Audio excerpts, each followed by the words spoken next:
बिस्मिल्लाहिर्रहमानिर्रहीम अस्सलाम वालेकुम। मैं हूं तौकीर अली हैदर और आप देख रहे हैं तौकीर एकेडमी यूट्यूब चैनल। तो चलें आज की वीडियो जो है वो शुरू करते हैं। आज की हमारी वीडियो मैथमेटिक्स के बारे में है। चैप्टर 1 है 9th क्लास का, मैट्रिसेस एंड डिटर्मिनेंट्स। आज हम इसका यूनिट नंबर 2 जो है वो पढ़ेंगे। आज की वीडियो में जो हमारा पहला क्वेश्चन है ये है कि find the order of the following matrices. ठीक है, हमारे पास कुछ मैट्रिसेस हैं, वहाँ से हमने क्या करना है, उनका जो है ऑर्डर जो है हमने निकालना है। तो order of matrix, the order m of a matrix equals to the number of rows m multiply with the number of columns n। मतलब क्या है, इसका जो किसी भी मैट्रिक्स का जो ऑर्डर होता है उसको m से डिनोट करते हैं। और ये होता क्या है, ये बेसिकली मल्टीप्लिकेशन होती है between number of rose and number of columns. ठीक है, नंबर ऑफ रोज को हम m से लिखते हैं, स्मॉल m से, और नंबर ऑफ कॉलम्स जो हैं उसको हम स्मॉल n से लिखते हैं। तो m इंटू n, आपने याद रखना है कि m पहले आएगा और n बाद में आएगा। ऐसा नहीं करना है कि n पहले लिखने और m जो है वो बाद में लिखने, तो वो गलत हो जाएगा। अब हमारे पास फॉर एग्जांपल मैट्रिक्स A है, इसमें जो है वो हमारे पास 2, 3, -5 और 6 ये इसकी एंट्रीज हैं। अब हमने इसका क्या करना है, ऑर्डर निकालना है। तो सबसे पहले क्या देखेंगे, नंबर ऑफ रोज m वो इक्वल्स टू है हमारे पास, देखें 1, 2। तो हमारे पास नंबर ऑफ रोज कितनी है, 2। तो number of rows is equal to हो जाएंगी 2। अब हमने नेक्स्ट क्या देखना है, नंबर ऑफ कॉलम्स n, तो वो हमारे पास हैं 1, 2। तो नंबर ऑफ कॉलम्स हमारे पास कितने आ गए, 2। तो मैं 2 लिख दूंगा यहाँ पे। अब नेक्स्ट है ऑर्डर ऑफ मैट्रिक्स। ठीक है, ये हमारे पास क्या होता है, m इंटू n। तो m हमारे पास कितना है, 2, और n भी हमारे पास कितना है, 2। तो ये हो जाएगा 2 मल्टीप्लाई बाई 2। तो ये इसका क्या है, ऑर्डर है मैट्रिक्स A का।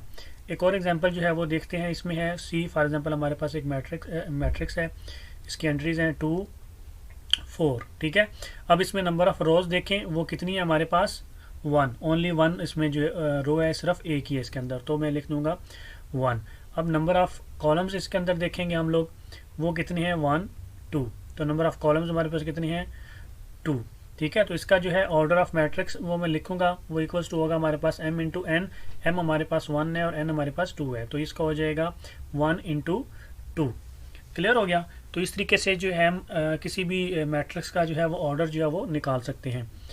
अब एक और एग्जांपल देखते हैं, d इज इक्वल टू, हमारे पास एंट्रीज हैं 4, 0, 6। अब इस मैट्रिक्स में देखें हमारे पास नंबर ऑफ रोज जो हैं वो कितनी है, वो है 1, 2, 3। हमारे पास 3 रोज हैं, तो इज इक्वल टू मैं लिख लूँगा 3। और नंबर ऑफ कॉलम्स जो है हमारे पास वो कितने हैं, वो है हमारे पास सिर्फ 1। ठीक है, तो number of columns is equal to 1। अब इसको जो ऑर्डर में निकालूंगा तो ऑर्डर ऑफ मैट्रिक्स हो जाएगा is equal to m into n। m हमारे पास 3 है और n हमारे पास 1 है, तो 3 इंटू 1 हमारे पास जो है वो ऑर्डर आ जाएगा। क्लियर हो गया। अब एक और एग्जांपल देखते हैं, f इज इक्वल टू, मेरे पास है 4। ठीक है, मेरे पास जो मैट्रिक्स है इसमें सिर्फ एक ही एंट्री है, वो है 4। अब इसमें देखें नंबर ऑफ रोज मेरे पास कितनी है, 1। तो नंबर ऑफ रो मेरे पास 1। अब नेक्स्ट क्या देखना है हमने, नंबर ऑफ कॉलम, वो मेरे पास कितने हैं, वो भी 1, तो ये भी 1। अब इसका जो है वो ऑर्डर निकालूंगा, तो order of matrix is equal to m into n, और ये क्या है मेरे पास आ जाएगा 1 इंटू 1। क्लियर हो गया। तो इस तरीके से जो है हम ऑर्डर निकाल सकते हैं किसी भी मैट्रिक्स का। अब नेक्स्ट क्वेश्चन जो है वो देखना हमने इसमें है कि which of the following matrices are equal. अब हमने देखना है कि इनमें से कौन से मैट्रिसेस जो हैं वो इक्वल हैं। इसमें अब इक्वल मैट्रिक्स की कुछ क्राइटेरिया होता है, ठीक है, वो फुलफिल करना होना ज़रूरी है। इसमें जो 2 matrices A and B are said to be equal if, मतलब 2 मैट्रिक्स जो हैं A और B वो इक्वल कब होंगे, जब नंबर 1 में क्या है हमारे पास, order of A is equal to order of B। मतलब दोनों मैट्रिसेस का जो ऑर्डर है वो सेम होना चाहिए। अभी हमने ऑर्डर निकालना सीखा ना, ये दोनों मैट्रिसेस का ऑर्डर जो है वो सेम होना चाहिए। इसके अलावा नंबर 2 में हमारे पास their corresponding entries are also equal. Corresponding entries जो हैं वो भी इक्वल होनी चाहिए। करस्पॉन्डिंग एंट्रीज क्या होती हैं वो अब जब हम एग्जांपल करेंगे तो वहाँ पे मैं आपको एक्सप्लेन करूँगा, आप लोगों को ईजिली जो है समझ आ जाएगी। अब देखते हैं फॉर एग्जांपल हमारे पास कुछ क्वेश्चंस हैं। अब इसमें A जो है वो मैट्रिक्स A है, उसमें सिर्फ एक एंट्री है, B है, C है। ये मेरे पास कुछ मैट्रिसेस जो हैं वो गिवन है। अब इसमें से देखना है कि कौन कौन से जो है वो इक्वल हैं। सबसे पहले देखें मैट्रिक्स A जो है हमारे पास, इसमें क्या है 3, इसका ऑर्डर क्या है 1 by 1। क्लियर हो गया, इसका ऑर्डर 1 बाई 1। अब इसके अलावा हमने देखना है कि और कौन सा मैट्रिक्स है जिसका ऑर्डर 1 बाई 1 होगा। अब ये देखें सी मेरे पास है 5 माइनस 2। अब इन दोनों मैट्रिक्स को देखें, ए और सी में सॉरी, तो ए में 3 है और सी में देखें तो 5 माइनस 2 वो भी 3 है। उसका भी, सी का भी जो ऑर्डर है वो 1 बाई 1 है और ए का भी ऑर्डर जो है वो 1 बाई 1 है। ए में भी 3 है और सी में भी 3 है, तो दोनों के आपस में सेम है, दोनों जो है वो कंडीशन मीट कर रहे हैं। तो इसका मतलब हो गया कि ए इज इक्वल टू सी हमारे पास आ गया। इसके अलावा और कोई भी जो मैट्रिक्स है वो इक्वल नहीं आ रहा ए के।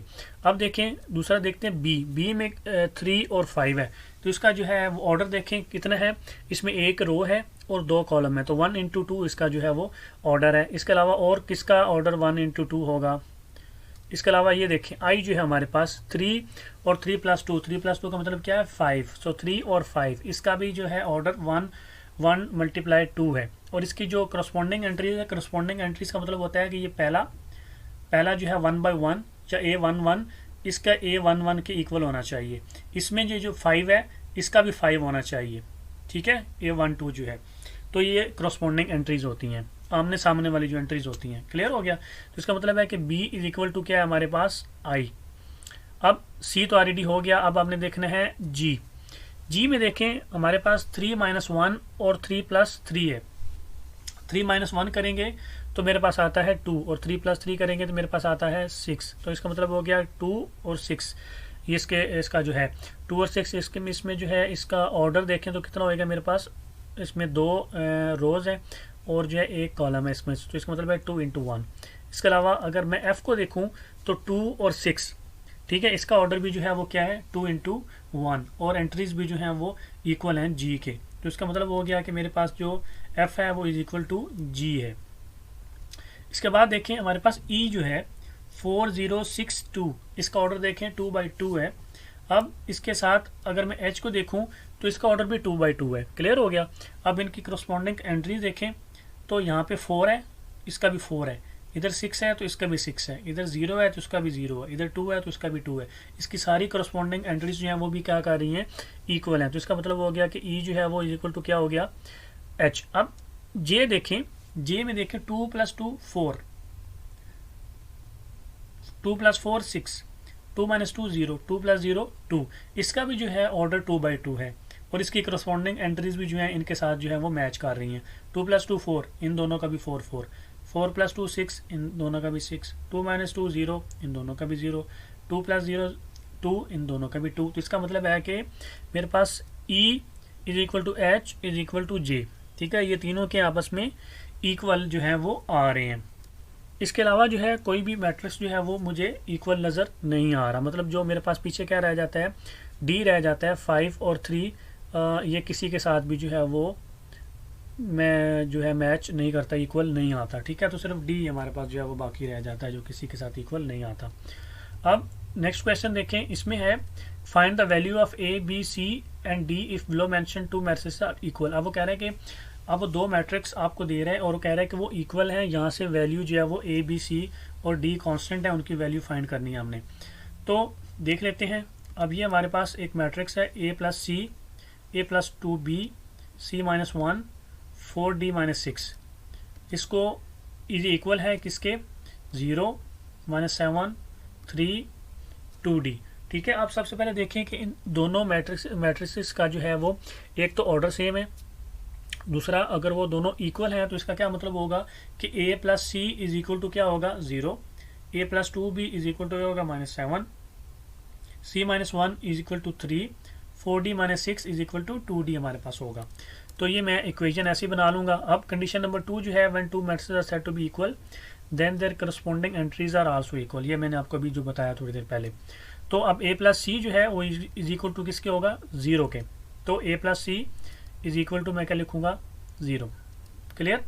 अब ये इक्वेशन नंबर 1 होगी हमारी। अब a plus 2b is equal to minus 7 मैं लिखूंगा a plus 2b is equal to minus 7, ये मेरी इक्वेशन नंबर जो है वो 2 बन गई यहाँ पे। अब देखिए c minus 1 is equal to 3 है मेरे पास, तो c minus 1 is equal to 3 मैं लिख दूंगा। अब देखें मेरे पास सी, अब इस इक्वेशन से मैंने जो है वो सी माइनस वन है ना, तो यहाँ से मैं जो है वो सी की वैल्यू निकाल सकता हूँ। माइनस वन को दूसरी तरफ लेके जाऊँगा तो वो 3 में जो है वो ऐड हो जाएगा, तो सी इज इक्वल टू क्या हो जाएगा 3 + 1, तो सी इज इक्वल टू 4 आ गया। ठीक है, तो सी की वैल्यू मेरे पास आ गई। पीछे कितने रह गए, ए बी और डी रह गए, 3 रह गए। अब देखें तो इस जो सी मैंने निकाला है, जो सी इक्वल टू 4 आया, अगर इसको मैं इक्वेशन नंबर 1 में पुट कर दूं तो मेरे पास ए की वैल्यू भी आ जाती है। ठीक है, ये देखें ए प्लस सी है मेरे पास यहाँ पे इज इक्वल टू 0। यहाँ पे अगर मैं सी की वैल्यू लगा दूं तो मेरे पास ए की वैल्यू जो है वो निकल आती है। तो मैं इसमें लगाता हूँ, तो मेरे पास हो गया ए प्लस 4 इज इक्वल टू 0। ठीक है, ए प्लस 4 कहाँ से आया, सी की वैल्यू मैंने लगाई है। तो यहाँ से मैं ए जो है वो मेरे पास क्या आ गया -4 इधर प्लस हो रहा है तो दूसरी तरफ जाके क्या हो जाएगा -4। अब देखें by putting this value of A into equation number 1, अब ये जो मैंने ए निकाला है ये मैं अगर इस इक्वेशन में लगा दूं, क्योंकि इधर है ए प्लस 2b, अगर ए की वैल्यू में लगा दूं तो मेरे पास किसकी वैल्यू आ जाएगी, बी की वैल्यू आ जाएगी। तो मैं इसको यहाँ पे लगा दूंगा, तो -4 + 2b इज इक्वल टू -7। तो ये मेरे पास आ गया। -4 कहाँ से आया, ए की वैल्यू मैंने लगाई है। तो 2b इज इक्वल टू मेरे पास क्या होगा, अब -4 उधर जाके क्या हो जाएगा, प्लस हो जाएगा। तो -7 + 4 इज इक्वल टू -3। तो -7 + 4 इज इक्वल टू -3। तो b की वैल्यू जो है देखें ये कट गया तो मेरे पास 1.5 आ गया, -1.5। तो b इज इक्वल टू क्या आ गया मेरे पास -1.5 आएगा। ठीक है, 2 उधर जाके क्या हुआ, 3 को ऊपर जाके डिवाइड हुआ तो 1.5 जो है वो मेरे पास आंसर जो है वो आ गया इसका -1.5। ठीक है, अब देखें हमारे पास जो फोर्थ वन है 4d - 6 is equal to 2d है हमारे पास। यहाँ से तो सिंपल d की वैल्यू जो है वो निकल आएगी। तो मैं इसको लिखूंगा 4d - 6 is equal to 2d। ठीक हो गया, अब वो 2d इधर आ जाएगा और 6 जो है वो दूसरी तरफ चला जाएगा। तो 4d - 2d is equal to क्या हो जाएगा मेरे पास 6। ठीक है, 6 क्यों आया, इधर माइनस था तो दूसरी तरफ जाके क्या हो गया, वो प्लस हो गया। तो यहाँ से 2d इज इक्वल टू मेरे पास क्या आ गया 6। ठीक हो गया, 4d - 2d is equal to 2d। अब 2 से 6 से गया तो d इज इक्वल टू मेरे पास क्या आ गया 3। तो d इज इक्वल टू क्या आ गया मेरे पास 3 की वैल्यू जो वो मेरे पास जो है वो आ गई है। क्लियर हो गया।